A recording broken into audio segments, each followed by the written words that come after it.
네, 광주광역시 비정규직지원센터의 2023년 온라인 노동인권교실, 여러분 벌써 네 번째 시간입니다. 네, 네 번째 시간에도 진행을 맡은 저는 청년세대별 노동조합 광주청년유니온 위원장 김다정입니다. 반갑습니다, 여러분. 네. 하하하. 네.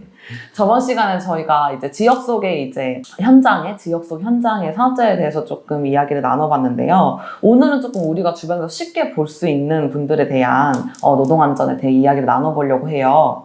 배달의 민족 주문, 요기요 주문 한 번은 들어보셨을 것 같은데 저희 조합원 분들 중에서도 아르바이트 노동하시는 분들이 많이 들어보셨다고 하시더라고요. 네, 이 벨소리 뒤에 있는 노동을 하시는 분들입니다. 플랫폼 노동의 대표적인 직종이면서 코로나19 이후에 굉장히 많이 또 급증한 직종이기도 한데요. 오토바이를 타면서 도심을 다니는 만큼 안전이 매우 중요한 직종이죠. 오늘은 라이더 노동자들에 대한 이야기를 좀 나눠보려고 합니다. 실제 이제 라이더 활동을 하시면서 라이더들 권익보호를 위해 다양한 활동을 하고 계시는 저희 강사님 모셔보도록 하겠습니다. 네.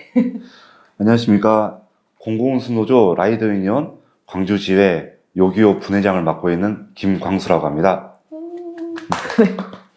네, 오늘은 이제 라이더 노동자들에 대한 이야기를 좀 해볼 건데요. 먼저 광주 지역에 있는 좀 라이더 분들, 그 라이더 종사자의 규모가 어느 정도 되는지 좀 궁금해요.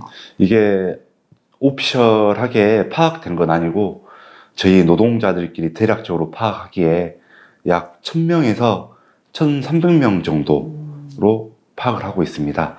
이 중에서 상시 일을 하시는 분들은 약 800명 정도라고 파악을 하고 있고요. 그 상시적으로 일을 하신다는 게 이제 전업을? 예, 전업을 말씀드리는 겁니다. 그러면은, 전업으로.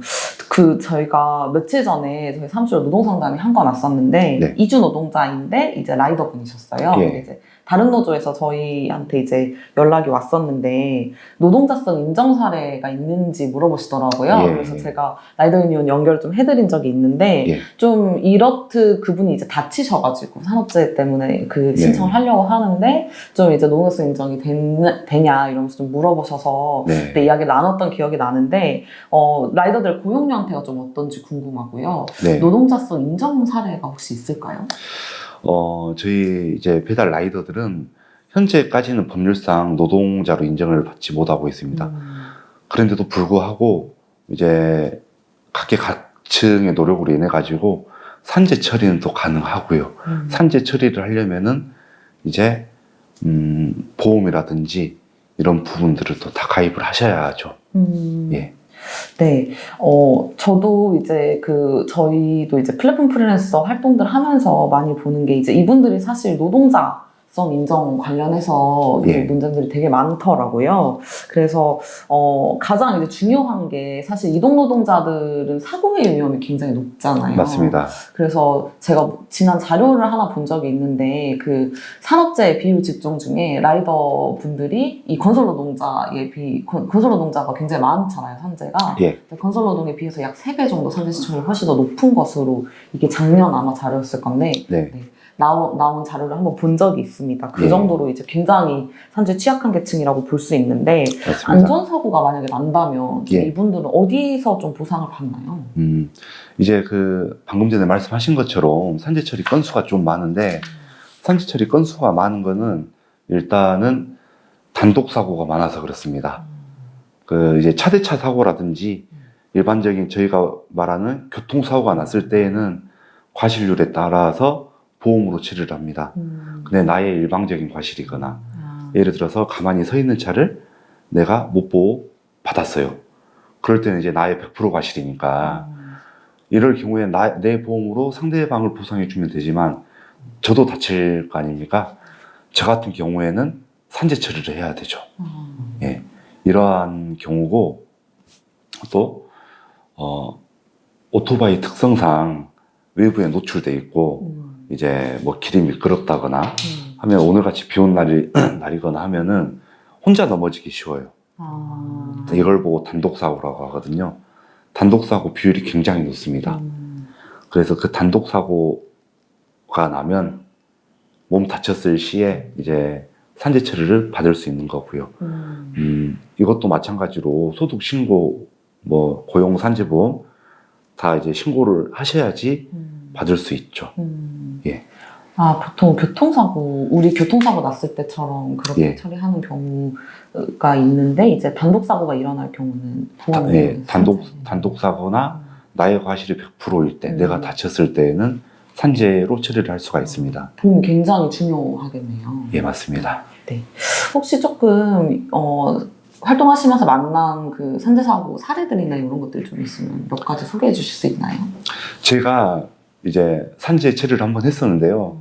2019년경인 것 같아요. 이제 배민 라이더스에서 일할 때인데, 이제 제 욕심이죠. 욕심 때문에 과속을 하다가 앞차가 급정거를 했는데, 이제 다행히 앞차를 들이받지는 않았어요. 들이받지는 않고, 이제 오토바이가 좋은 오토바이는 아니라 제가 급브레이크를 잡다가 저 혼자 넘어졌습니다. 한 20m 정도 이렇게 끌려간 것 같아요. 넘어져가지고. 다행히도 몸은 크게 안 다쳤는데, 그래도 좀 다쳐가지고 치료를 하려고 하는데, 배민 라이더스 측에서 그때 당시에 이제 산재 처리를 이렇게 좀 현장에 나와가지고 사고 어떻게 났고 이런 거를 다 조사를 하시고 회사에서 산재 처리를 해주시더라고요. 물론 지금은 이제 본인이 직접 접수를 하는 걸로 바뀌었다고 알고 있습니다. 라이더분들이 또 사고나 산재사고 예. 또 되게 취약한 계층이기도 하잖아요. 네. 그래서 아까도 이제 앞서서 말씀해 주신 것처럼 보험 이야기를 하셨는데 네. 이 보험이 사실 꼭 라이더뿐만이 아니고 저희도 이제 상담 같은 거 해보면 이 4대 보험이 떼고 이제 월급을 받으니까 그냥 예. 월급 그냥 더 많이 받지 이러고 보험을 안 넣으시는 분들도 있더라고요. 네네. 그래서 근데 저희가 항상 보험이 꼭 중요하다라고 말씀드리는데 네. 라이더분들에게도 좀 이 보험의 중요성에 대해서 한번 이야기해 주시면 좋을 것 같습니다. 이제 저희들이 일을 할 때 드는 보험은 이제 유상운송 보험이라고 해요. 이제 일반적인 자동차 보험하고 같이 책임보험하고 종합보험이 나눠져 있습니다. 근데 이 보험이라는 것은 내가 일을 하기 위해서 들어야 필수적으로 가입해야 될 그런 게 보험이 아니고요. 내가 일을 하다가 상대방을 다치게 했을 때 상대방을 보상해 주기 위해서 가입을 해야 하는 보험입니다. 일단은 이제 저희 노동자들을 크게 두 가지로 분류를 할 수가 있겠는데요. 배달의 민족, 요기요, 쿠팡. 이제 이쪽에서 근무하시는 분들을 플랫폼 노동자라고, 플랫폼 배달 노동자라고 합니다. 그리고 길거리 다니다가 많이 보셨을 거예요. 배달통에 생각대로라든지 부릉이라든지 이렇게 붙이고 다니시는 분들을 저희가 일반 대행을 한다고 하십니다. 근데 저희 플랫폼 노동자들 같은 경우에는 가입 단계에서부터 유상운송 보험 가입 서류를 제출하게 돼 있어요. 그래서 필터링이 됩니다. 그리고 유상운송 보험료가 비싸다 보니까 일단 가입만 하고 저희가 보험을 해지를 했어요. 무보험을 만들었어요. 그럴 경우에는 어떻게 이제 플랫폼 회사에서 바로 파악을 하고 바로 계약 해지를 하더라고요. 일을 지속적으로 할 수가 없습니다. 근데 일반 대행 같은 경우에는 최근에는 좀 나아지고 있는 추세예요. 최근에는 일반 대행 회사들끼리도 유상운송 보험을 많이들 가입을 시키는 추세인데 여기에서 문제점이 나이가 어린 청소년 노동자들 같은 경우에 보험 가입을 안 하고 일을 하는 경우가 많아요. 그래서 이제 대략적으로 한 2, 3년 전 일이긴 한데 이제 일반 대행에서 일하는 고등학생 친구 한 명이 일단은 면허가 없었어요. 면허가 없었고 이제 번호판도 없었습니다. 번호판이 없었다는 말은 보험이 없다는 말이에요. 이 상태로 운전을 하다가 이제 12대 중과실로 차량하고 충돌하는 일이 있었어요.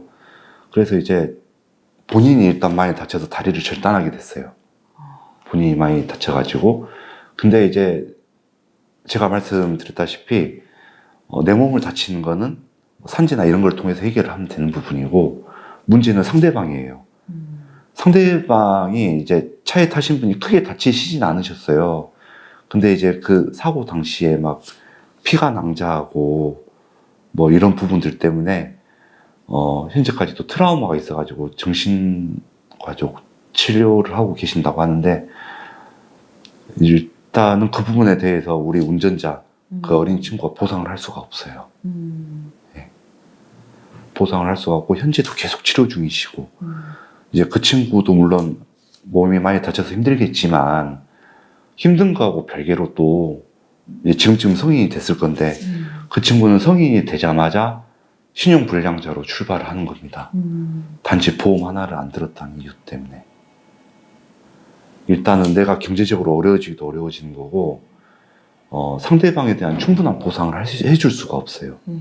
그렇기 때문에 가능하시면 이 영상을 보시는 일반대행 분들도 자기 보험이, 내가 타는 오토바이 보험이 유상운송 보험인지 가정용 보험인지 확인을 하시고, 가정용 보험이시라고 하면은 돈을 조금 들이시더라도 꼭 유상운송 보험으로 가입을 하시고, 유상운송 보험에서도 책임 말고 종합보험으로 꼭 가입하시는 거를 저는 좀 추천드리고 싶습니다. 좀 이 라이더라는 직종 자체가 산재랑 굉장히 떨어질 수 없는 직종인 것 같아요. 항상 좀 대비를 해야 되고, 예. 또 도로 상황이라는 게 맨날 가는 길이어도 상황이 매일 다르잖아요. 매일 다릅니다. 그래서 되게 이 사고를 대비할 때 되게 유의해야 될 것 같은데, 네. 라이더들 안전을 위해서 가장 필요한 게 좀 어떤 게 있을까요? 라이더 안전을 위해서 첫 번째로 라이더 본인이 이렇게 좀 마음을 고치셔야 될 게, 저희가 이제 나와 있는 이 시간이 돈입니다. 시간당 코를 얼마나 많이 빼느냐, 이제 이것 때문에 사고들이 많이 나시는데, 욕심을 조금만 줄이고, 좀 천천히 다니시는 이러한 마음을 좀 먹으셔야 될 것 같고요. 또 제도적인 차원에서는 저희 이륜차가 오토바이라는 게 어렸을 때부터 동네에서 흔하게 보이고, 그리고 지금도 뭐 제가 이런 배달 노동 일을 안 하더라도 밖에 나가면은 흔하게 볼 수 있는 게 오토바이입니다. 그리고 또 이륜차 자체도 운전면허만 보유하고 계시다면 바로 운행을 할 수가 있고요. 1종이나 2종 보유하고 있으면은 125cc 이하 오토바이는 바로 운행을 할 수가 있고요. 그만큼 접근성이 좋습니다. 오토바이가 접근성이 좋아서 이륜차에 대한 특성을 제대로 파악을 안 하고 일에 뛰어드시는 분들이 많으세요. 그러다 보니 사고가 아무래도 많이 나는 편입니다. 그래서 저는 좀 그 화물 운송하시는 분들, 화물차 하시는 분들, 화물 운송 종사 무슨 자격증 이거를 필수적으로 따셔야지 그쪽 일을 하실 수 있잖아요. 이제 그 정도까지는 아니더라도 어느 정도 이렇게 좀 자격이 필요하지 않나라고 생각을 하고 있습니다. 제가 이렇게 말을 하면 많은 배달 노동자분들께서 뭐 이 일을 하는데 그런 것까지 필요하냐라고 말씀을 하시는데, 저희들의 안전을 위해서 필요하다고 생각을 합니다. 좀 정리하면은 일단 천천히 안전운전, 예. 안전운행을 하는 게 중요하고, 좀 예. 이륜차 특성을 파악한 다음에 예. 일을 이제 충분히 파악 후에 일을 시작하시는 것이 좋고, 예. 제도적으로는 이제 라이센스 제도, 자격이나 이런 조금 그 자격증이 있어야 일을 시작할 수 있게끔 이러한 좀 예. 제도적 보완이 필요하다라는 말씀을 좀 주셨고요. 안전이 굉장히 중요하기 때문에 네. 작년에 그 예. 광주에서 청소년 배달노동 실태 조사를 한 적이 있어요. 근데 그 어플 뭐 페밀 라이더스나 요기요 뭐 이런 데 들어가면 일을 시작하기 전에 안전장비를 점검하기 위해서 네. 헬멧을 쓰고 자기 사진을 이렇게 뭐 인증을 그 앱으로 해가지고 해야 이제 뭐 시동이 걸리는 뭐 요런 뭐 제도가 있다라고 하는데, 그게 사실 너무 유명무실하고 그냥 뭐 전봇대를 찍어도 네, 되고 그냥 뭐 그렇다는 이야기를 들은 적이 있는데, 네. 좀 안전을 위한 장비 관리가 또 좀 당사자분들 궁금해 하실 것 같아요. 이게 저희가 도시 안에서 타기 때문에 이제 각 동마다 구마다 좀 특성이 있긴 하지만 엄청난 과속을 하진 않습니다. 그래서 이제 관리까지는 아니고요. 헬멧 정도만 제대로 쓰면 되는데, 방금 말씀하신 청소년 노동자들 같은 경우에 이제 돈이 많지 않으시니까 주로 이제 네이버나 쿠팡 등에서 가격이 싼 10만 원 이내 헬멧을 많이 쓰세요. 많이 쓰세요. 그런데 인증되지 않은 헬멧들이 많습니다. 중국산이나. 헬멧도 그 인증 이런 게 있어요? 예. 이제 저희 나라 같은 경우에 그 홍진이라고 세계 1위 기업이 있습니다. 헬멧. 근데 이제 인증이 좀 된 헬멧들이 15만 원에서 비싸면 뭐 100만 원까지도 해요. 근데 저희 같은 전업 라이더들은 이제 돈을 꾸준히 계속 버니까 뭐 그런 100만 원짜리 헬멧도 안전을 위해서 쓸 수 있는데 청소년들은 좀 어려운 편입니다. 그게 부모님들한테 말씀드리면 부모님들 또한 부담이 되고요. 그래서 이제 뭐 70만 원, 100만 원 이런 헬멧까지는 아니더라도 최소 인증이 된 뭐 저희 나라 같은 경우에 KC 인증이라고 하죠. 이런 KC 인증이 된 이런 헬멧들을 좀 쓰는 게 좀 도움이 될 것 같습니다. 네. 광주에서 이제 또 그 여기 부회장님이 속한 단체 예. 되게 궁금한데 네. 라이더들의 권익을 위해 활동하는 노동조합이라고 예. 알고 있어요. 그래서 네. 라이더 유니온 간단히 좀 소개해 주시고 활동 소개도 좀 부탁드릴게요. 일단 저희 그 광주 이제 라이더 유니온은 이제 규모가 사실 작게 좀 있었어요. 처음에 있었는데 저희 요기요 분의 사람들이 모이게 되면서 규모가 좀 커졌었습니다. 이게 커지게 된 계기도 요기요 측의 일방적인 수수료 삭감 때문에 거기에 좀 맞서서 싸워보자 해서 모이게 됐어요. 모이게 돼가지고 저희들끼리 아무것도 모르는 상태에서 우리가 모여서 노조를 한번 만들어보자 라고 했는데 사실 현실적인 어려움이 많더라고요.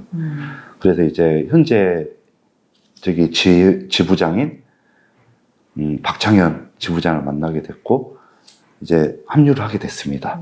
그리고 저희가 노동 권익을 위해서 하는 활동으로서 뉴스에서 한번 보셨을 건데 이제 가맹점주가 저희 배달 라이더가 화장실을 좀 썼다고 폭행을 하는 사건이 있었어요. 예. 그래서 저희 라이더 유니온에서 적극적으로 나서가지고 소송을 해가지고 이제 승소를 했고 이제 민사적인 절차가 좀 남아있는 걸로 알고 있어요. 그리고 이거는 제 사례이기도 한데 배달 노동 특성상 사고가 많이 나다 보니까 제가 좀 사고가 많이 났었어요. 사고가 많이 나가지고 병원에 잠깐 입원을 했는데 이제 모 보험사에서 저를 보험 사기라고 고발을 했더라고요. 이제 그래가지고 저희 노조 측에다 문의를 해가지고 다행히도 무혐의가 나왔습니다. 근데 아마 저 혼자였었다고 하면 그 모 보험회사가 좀 이렇게 되도 않는 그런 금액으로 합의를 하자고 했으면은 했을 거예요. 그리고 저희 노조가 또 없었다고 하면 아마 보험 사기범이 지금쯤 되지 않았을까. 이제 노조에서 라이더 유니온에서 나서줘가지고 다행히도 무혐의로 끝날 수 있었습니다. 라이더 유니온에서는 좀 부당한 이런 저희 라이더들이 부당한 일을 당하면 적극적으로 나서서 도와주고 있습니다. 네, 여러분 들으셨죠? 직장에 4대 보험이 있잖아요. 예. 하지만 필수적인 5대 보험이 있습니다. 당신 일터의 5번째 보험, 노동조합에 꼭 가입하셔야 됩니다. 네, 라이더 유니온 소개와 활동까지 이야기를 좀 들어봤는데요. 이 영상을 보고 계시는 이 라이더 유니온, 라이더 노동자분들께서도 아직 가입 망설이고 계시다면 노동조합 좀 무서운데? 이렇게 조금 망설이고 계시다면 오늘 이 영상을 통해서 5번째 보험에 가입하시길 바랍니다. 네, 마지막으로 이 영상을 보고 계실 분들께 한마디 남겨주실 게 있으시다면 자유롭게. 저희가 전업으로 일을 하고 계시는 분들도 계시고 이제 부업으로 일을 하고 계시는 분들도 있으십니다. 근데 물론 돈을 벌기 위해서 저희가 밖으로 나왔어요. 어떤 분들은 용돈이 좀 적어서 일을 하시는 분들도 계실 테고 또 어떤 분들은 한 가정을 책임지고 계시는 분들도 계실 겁니다. 근데 일을 가볍게 하시는 분들이나 이렇게 전업으로 하시는 분들은 항상 마음속에 새겨야 될 게 내 몸을 다치지 말아야 됩니다. 그리고 집에 있는 우리 가족들과 그리고 저희 부모님들 그리고 우리 아이들 항상 생각하면서 안전한 운행 그리고 한 콜 덜 타자라고 마음에 좀 새기시면서 천천히 운행하셨으면 좋겠습니다. 네. 오늘은 네 번째 시간으로 라이더 노동자들에 대한 이야기를 좀 들어봤는데요. 오늘 긴 시간 영상 시청해주신 분들 감사드리고요. 부회장님 오늘 즐거운 이야기 나누셔서 정말 감사드립니다. 저희가 준비한 이야기는 여기까지입니다. 다음 시간에 또 뵙겠습니다. 감사합니다. 감사합니다.